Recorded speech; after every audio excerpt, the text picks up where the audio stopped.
بسم الله الرحمن الرحيم. الحمد لله رب العالمين والصلاة والسلام على أشرف الأنبياء والمرسلين نبينا محمد وعلى آله وصحبه أجمعين ومن تبعهم بإحسان إلى يوم الدين. أما بعد.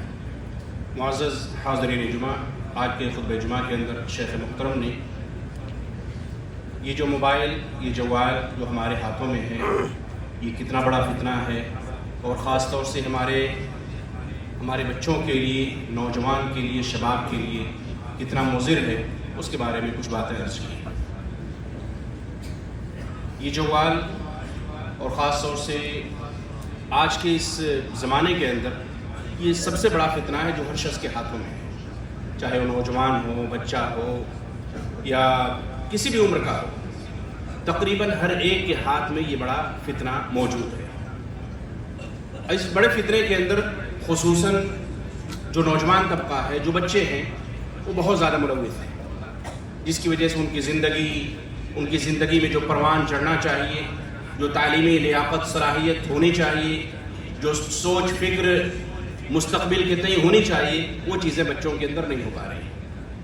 جبکہ اگر آپ قرآن اور حدیث کا مطالعہ کریں تو اللہ رب العالمین نے حضرت ابراہیم علیہ السلام کے بارے میں جو ذکر کیا ہے، جب انہوں نے اپنے قوم کے جو بڑے بڑے معبود تھے، صنم تھے، اصنام تھے، اس کو توڑا اور ان کے خوابوں کو چکنا چور کیا، اللہ رب العالمین نے قرآن کے اندر ذکر کیا ہے. جب واپس لوٹے اور انہوں نے دیکھا تو انہوں نے آپس میں مشورہ کیا، قالوا سمعنا فتى يذكرهم يقال له ابراہیم. ایک ایسا نوجوان جس کے دل میں توحید کی عظمت اس قدر بیٹھ گئی کہ اس نے بتوں کو اپنے ہاتھوں سے توڑ دیا. اور ان لوگوں نے کہا کہ یہ نوجوان کا کام ہے. ایک نوجوان ہے جس کا نام ابراہیم ہے. اللہ رب العالمین نے اس کو فتن کہا ہے. فتن یعنی شباب، نوجوان. اور اسی طریقے سے قرآن مجید کے اندر ہی اللہ رب العالمین نے حضرت یوسف علیہ السلام کا قصہ ذکر کیا ہے، جو عفت اور پاکدامنی کے اندر نوجوانوں کے لیے، تمام لوگوں کے لیے اسوہ اور نمونہ ہے. اللہ رب العالمین نے ان کا قصہ ذکر کیا. آپ سورہ یوسف کے اندر پڑھیے ابتدا سے لے کر کس طریقے سے انہوں نے اپنے آپ کو بچایا فتنوں سے، زنا سے، بدکاری سے. یہ نوجوانوں کے لیے عفت اور طہارت کے بعد میں عظیم اسوہ اور نمونہ ہے. وہ بھی نوجوان تھے. اسی طریقے سے اللہ رب العالمین نے قرآن مجید کے اندر اہل کہف یعنی سورہ کہف کے اندر چند نوجوانوں کا ذکر کیا. وَلَبِثُوا فِي كَهْفِهِمْ 300 سِنِينَ وَازْدَادُوا 9. اصحاب کہف کا واقعہ سورہ کہف کے اندر آپ پڑھیے. اس کے اندر اللہ رب العالمین نے چند نوجوانوں کا ذکر کیا ہے. وہ نوجوان جو اپنے ایمان کی بقا کے لیے، اپنے ایمان کو بچانے کے لیے، اپنے آپ کو بچانے کے لیے، اپنے ایمان کے تحفظ کے لیے غار میں چھپ گئے. انہم آمنوا بربہم وزدناہم ھدی. اللہ رب العالمین نے ان کو مزید تقویت دی، ان کے ایمان کو اور مضبوط کیا، ان کو ایمان پر جمائے رکھا. تو یہ نوجوانوں کا ذکر اللہ رب العالمین نے کیا ہے.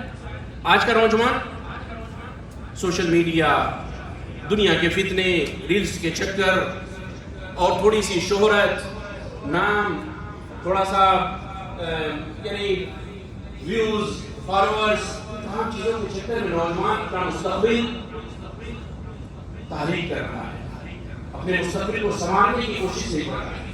جبکہ بہت بڑا فتنہ ہے. ہمیں چاہیے، یعنی والدین کو چاہیے کہ اپنے بچوں پر نگرانی کریں، خصوصاً بچوں پر نگرانی کریں. موبائل کیسے یوز کر رہے ہیں، ان کے دوستوں کا حلقہ کیسا ہے، کن کن ویب سائٹس پہ جا رہے ہیں، کیا کیا دیکھ رہے ہیں، کن کن لوگوں سے چیٹنگ کر رہے ہیں. یہ ہر والدین کی ذمہ داری ہے کہ وہ نگاہ رکھیں. اگر موبائل تھوڑی دیر کے لیے ٹھیک ہے، آپ مکمل طور سے روک نہیں سکتے، جو کہ بہت مشکل، تقریباً ناممکن والا کام ہے آج کے دور کے اندر، تو کم سے کم والدین کی ذمہ داری بنتی ہے کہ اپنے بچوں پر نگرانی کریں. بچے کہاں بات کر رہے ہیں، کہاں چیٹنگ کر رہے ہیں، رات کے اندھیروں میں موبائل لے کر پڑے ہوئے ہیں، فجر کی نماز ان سے غائب ہو رہی ہے. یہ والدین کی ذمہ داری ہے. اسی لیے اللہ رب العالمین نے، اللہ کے نبی صلی اللہ علیہ وسلم بیان فرمایا، کلکم راع وکلکم مسئول عن رعیتہ. ہر شخص سے اس کی ذمہ داری کے بارے میں پوچھا. آپ والدین، آپ کی ذمہ داری بچوں کے تئیں ہے. آپ سے، ہم سے، تمام لوگوں سے پوچھا جائے گا. اولاد کی حفاظت کرنا، ان کی صحیح تربیت کرنا، ان کے ایمان کی بقا اور حفاظت کے لیے کوشش کرنا، اللہ رب العالمین سے دعا کرنا ہر والدین کی ذمہ داری ہے. اسی طریقے سے اللہ کے نبی علیہ السلام نے ارشاد فرمایا کہ قیامت کے دن جب 7 قسم کے لوگ اللہ کے عرش کے سائے میں، وہ خوش نصیب لوگ ہوں گے جن کو جگہ ملے گی، ان میں سے کیا ہے؟ نوجوان. وشاب نشأ فی عبادت ربہ. ایسا نوجوان جس نے اپنی جوانی کو اللہ کی عبادت میں صرف کیا ہوگا. تو ایسا نوجوان جب ہم اپنے بچوں کی صحیح اور دینی تربیت کریں گے تبھی ممکن ہے. آج معاشرے کے اندر بہت سارے فتنے نوجوانوں کے اندر ہیں. اسلام کے بارے میں یعنی الحاد اور کفر کا عقیدہ ان کے ذہنوں کے اندر بیٹھ رہا ہے, ملحد ہوتے جا رہے ہیں. اللہ پر جو ایمان اور عقیدہ ہونا چاہیے اس کے بارے میں بہت سارے لوگوں کو ڈاؤٹس اور شبہات ہوتے ہیں. اسی طریقے سے صحابہ کرام کے خلاف انگلیاں اٹھانا, صحابہ کرام کو تہمت لگانا, امہات المومنین کو امہات المومنین, یا اسی طریقے سے اور دیگر چیزیں, اسلام کو شک و شبہے کے کٹگرے میں کھڑا کرنا, یا اسی طریقے سے عمرا اور جو عمرا ہیں ان کے خلاف لوگوں کو ورغلانا, ابھارنا, یہ سب اور سب موبائل کی وجہ سے. موبائل بہت بڑا فتنہ ہے.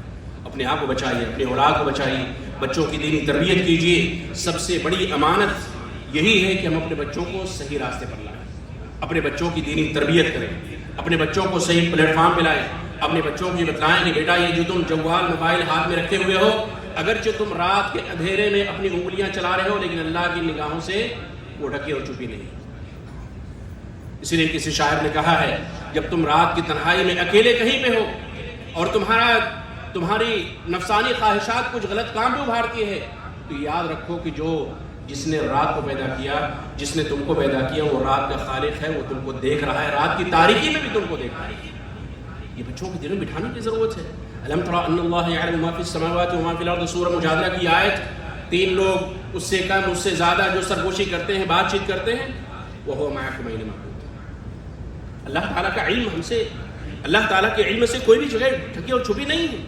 یہ بچوں کو دل میں بٹھانے کی ضرورت ہے. جو چیٹنگ کر رہے ہو کوئی نہیں دیکھ رہا ہے, اکیلے رات کی تنہائی میں, لیکن اللہ کی نظر سے خالی نہیں. یہ انگلیاں قیامت کے دن یہ گواہی دیں گی. یہ انگلیاں قیامت کے دن جو ہماری حرکات ہوتی ہیں چیٹنگ وغیرہ میں, بات چیت میں, یا کسی بھی اچھے کاموں میں ہے تو ہمارے حق میں گواہی دیں گی, اگر برے کاموں میں ہے تو ہمارے خلاف گواہی دیں گی. یہ سب نوجوانوں کو بتلانے کی ضرورت ہے, نوجوانوں کو اللہ سے ڈرنے کی ضرورت ہے, بچوں کی دینی تربیت کرنے کی ضرورت ہے. اللہ رب العالمین سے دعا ہے کہ اللہ تعالیٰ ہمیں جوال اور موبائل کے فتنوں سے محفوظ رکھے, اور اس کے بہت سارے فوائد بھی ہیں, ان سے ہمیں فائدہ اٹھانے کے لیے اللہ تعالیٰ توفیق عطا فرمائے. ہمارے بچوں کی اصلاح فرمائے, بچوں کی دینی تربیت کرنے کی ہمارے والدین کو توفیق عطا فرمائے, بچوں کو ہر شر سے, ہر برائی سے, فتنوں سے محفوظ رکھے. اللہ تعالیٰ ہمارا خاتمہ ایمان پر فرمائے. آمین ثم آمین. وصلی اللہ تعالیٰ علی نبینا محمد وعلی آلہ وصحبہ.